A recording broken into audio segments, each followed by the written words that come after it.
Hello everyone, wishing you a wonderful day. Today, we're diving into a heartfelt New Year story where a simple Tet morning turns into something far more meaningful. Could a few quiet visits and unexpected reunions be the moment that finally heals the loneliness of the past year? If you enjoy this journey, don't forget to subscribe to the channel so you won't miss our upcoming videos. The kitchen was warm, almost hazy, filled with a thick scent of smoke and Tet spices clinging to the air. On the counter, dried sausages and slabs of smoked meat, still slightly warm from the borrowed oven Jack had lent, were being carefully arranged into neat baskets. Fingers brushed lightly over the glossy casings, checking for firmness, for color, for perfection. A quiet sense of relief lingered in the chest. If not for that oven, it would have meant standing outside for hours like last year, eyes stinging from smoke, clothes soaked in the cold. One basket was meant for Aunt Lee's house, another for Uncle Bin's. Each portion wasn't just food, it carried unspoken promises, quiet care sent across distances that words could not quite bridge. It felt strange how fast time had moved. Just yesterday had been the last evening of the old year, and now somehow it was already the first morning of a brand new one. Jack would arrive soon. Standing in front of the mirror, adjusting the collar of the new shirt Jack had bought, there was a flutter in the chest, part nervousness, part warmth. The fabric felt unfamiliar, smoother than anything usually worn. The reflection in the mirror looked slightly different too, like someone standing on the edge of something new. When the door opened and Jack stepped in, his smile bright and effortless, a small gift bag swinging from his hand, there was a brief moment of frozen surprise. "You bought clothes for me again?" Jack just smiled, voice low and steady. "You should dress nicely on the first day. It brings good luck." Out came red shirts, blazing like little flames, soft pink dresses that felt almost too delicate, a bright yellow piece that seemed to glow in the light. One by one, each was tried on. The fabric felt strange against the skin, almost intimidating at first. But when the red shirt slipped into place, something shifted. It was subtle, but real, like a small spark catching in a dim corner of the heart. Time seemed to slow down. There was soft laughter, simple gratitude, and somewhere beneath it all, a quiet hope that this new year might feel fuller than the last. They locked the door behind them, leaving Miu inside, and stepped out into the soft morning mist. The air was damp and cool. Their footsteps pressed lightly into the familiar village path, silence stretching between them. But it wasn't empty silence. It was heavy with meaning. There was joy, yes, but also the faint weight of unspoken worries, journeys ahead, responsibilities, bonds still fragile. It felt a little like winter fog clinging to bare branches, beautiful but carrying quiet pressure. Uncle Bin's house appeared ahead, the wooden door slightly ajar. Golden lamplight spilled out, warm and inviting against the pale morning. Stepping inside felt like stepping back in time. The house was worn, but clean. The scent of incense mixed gently with fresh flowers arranged near the altar. Uncle Bin emerged from the inner room, his smile genuine, though his face carried the marks of age and fatigue. New Year wishes were exchanged: health, peace, good fortune. The words were simple, traditional, but spoken with real feeling. Conversation unfolded slowly, naturally. He mentioned his sister, married in Germany 6 years ago, rarely able to return. The house, he said lightly, felt a bit too quiet during Tet these days. That small confession tightened something in the chest. It was easy to imagine him tending his little garden alone, pruning trees, watering plants, wrapping a few modest sticky rice cakes just for himself. He spoke about his health being steadier lately, about his pomelos selling well, though at prices that barely felt fair. He laughed about it, but there was an edge beneath. Jack gently suggested they all visit Tien farm sometime. When Aunt Loy and Uncle Dung come back, we'll have a proper dinner, he promised. For a brief second, something flickered in Uncle Bin's eyes. Hope. Small, but unmistakable. When he invited them to stay for a meal, they declined politely, promising to return soon for something longer, more complete. As they stepped back out into the yard, the mist had begun to lift.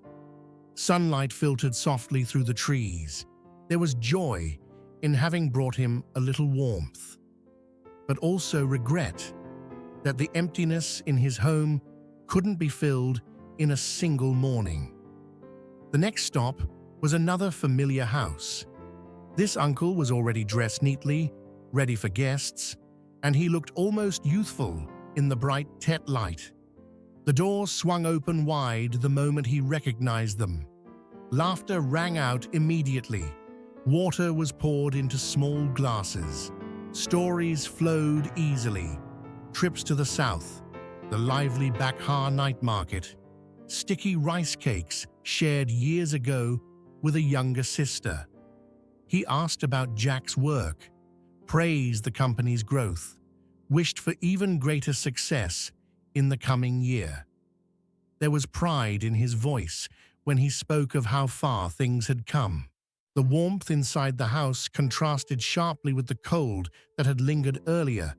Here, Tet felt alive and bustling. Another invitation to stay for lunch was gently declined, with promises to return when time allowed. At the doorway, as they said goodbye, his eyes shone with genuine happiness. In the middle of Tet's busyness, their visit had clearly meant something. Stepping back onto the road, there was a strange mix of emotions. Old memories stirred, small fragments of childhood, past visits, shared meals. It felt like an old flame being coaxed gently back to life.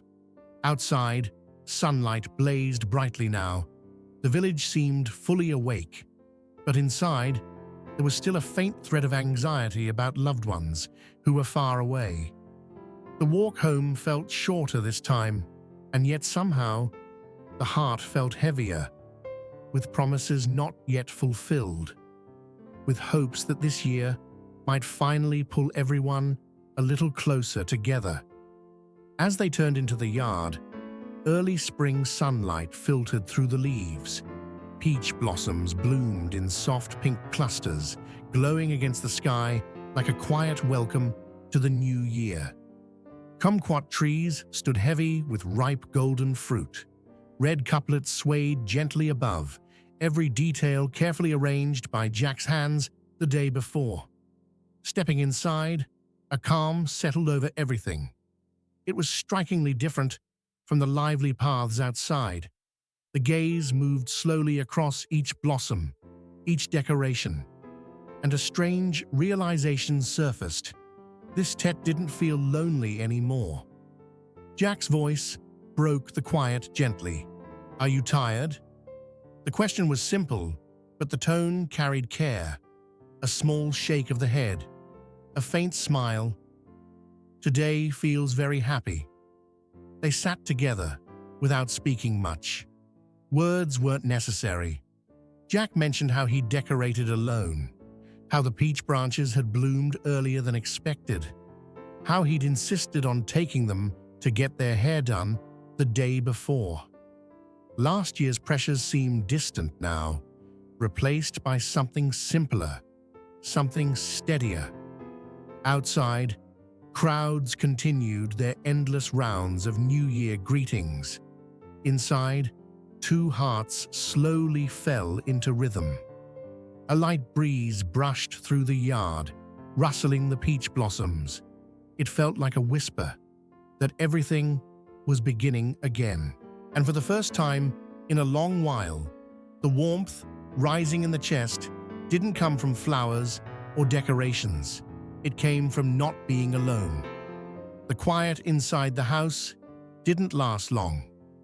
The wooden door creaked open, and a bright, familiar voice called out, "Mom, Brother Jack." The stillness shattered instantly. Mia stepped in, holding a small gift bag in both hands. Her smile was wide, glowing with youth, though there was still a trace of shyness in the way she stood near the doorway. It felt as if a fresh spring breeze had rushed into the room. New Year wishes flowed naturally: health, peace, success. She handed over her gifts carefully, asking about work, about the company, about how everyone had been. Watching her speak, there was a quiet moment of realization. She had grown up. The little girl from memory was gone, replaced by someone standing on the edge of adulthood. Conversation deepened as they sat together. Mia mentioned that she had one more year until graduation. She talked about missing her mother back in their hometown, about wanting to visit the farm soon. Her words carried both excitement and a hint of longing. Jack teased her lightly about when the wedding might be. Mia burst into laughter, eyes sparkling. "Soon enough," she said, brushing off the question, though her cheeks turned slightly pink. Something stirred quietly inside the room. Not just warmth, but the outline of something larger forming. Family. Not perfect, not complete, but slowly, piece by piece, taking shape. Yet when Mia mentioned her mother still being far away, a faint ache lingered in the air. The contrast between her youthful energy and that subtle loneliness made the moment feel even more real. When she finally stood to leave, promising to return soon with her mother, the goodbye felt gentle but meaningful. The door closed softly behind her, leaving a trace of warmth hanging in the room. For a moment, there was silence again. A hand still held the echo of Mia's handshake. A quiet hope rose. Maybe distances would shrink this year. Maybe laughter would fill this house more often. The next knock came not long after. Midday sunlight had grown stronger, stretching long shadows across the yard. The calm that had just settled was broken once more, this time by a group of familiar faces. Ms. Ni, Miss Tu, Vin. They entered with bright smiles and enthusiastic New Year greetings that instantly filled the house with life. It felt like a small river, rushing into a still lake. Health, prosperity, success for the company. The wishes overlapped, cheerful and sincere. Someone joked about Jack's upcoming wedding, and laughter rippled through the room. Jack responded with genuine gratitude. He thanked them for their hard work over the past year, acknowledging the pressure they had endured together. He mentioned a gathering planned on the 8th day of Tet, a time to sit down properly and share stories from the holiday. Red envelopes were exchanged, small, simple, yet heavy with meaning. In that brief moment, standing quietly to the side, there was a realization that the company had changed. It was no longer just a workplace. It had become something closer to an extended family. The contrast was sharp.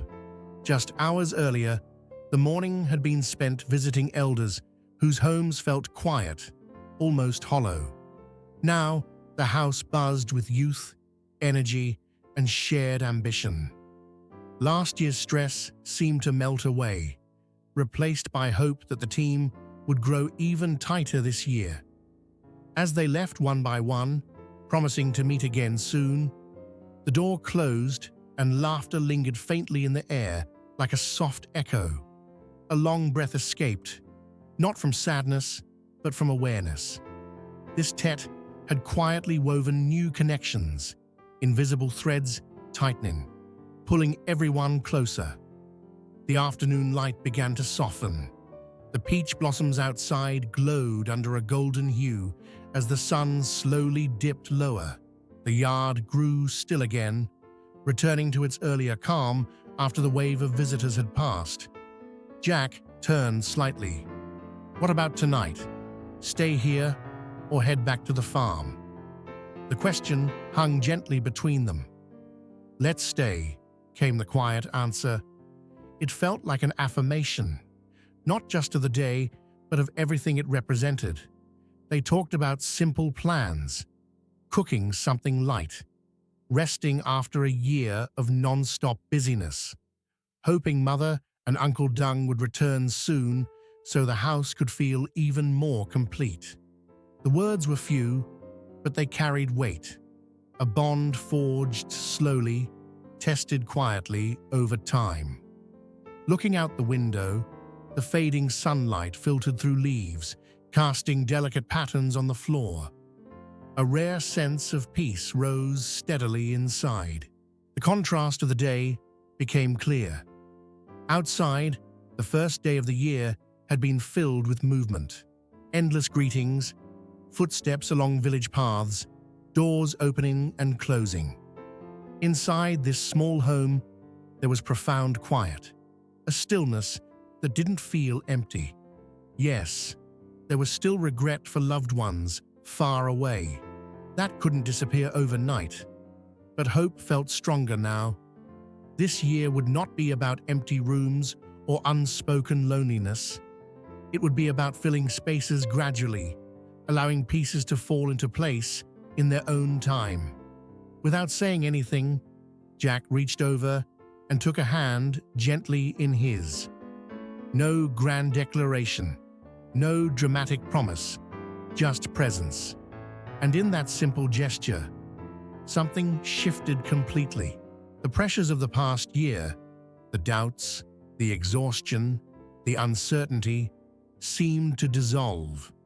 What remained was a quiet certainty that things were moving in the right direction. Tet, after all, wasn't just about celebration. It was about healing the wounds that weren't visible, about repairing threads that had frayed under the weight of time and distance, about showing up, even in small ways, so that no one felt forgotten. As evening approached and the sky darkened into soft shades of blue, the first day of the year slowly came to an end. But it didn't feel like a conclusion. It felt like a beginning of fuller rooms, of shared meals, of laughter returning again and again.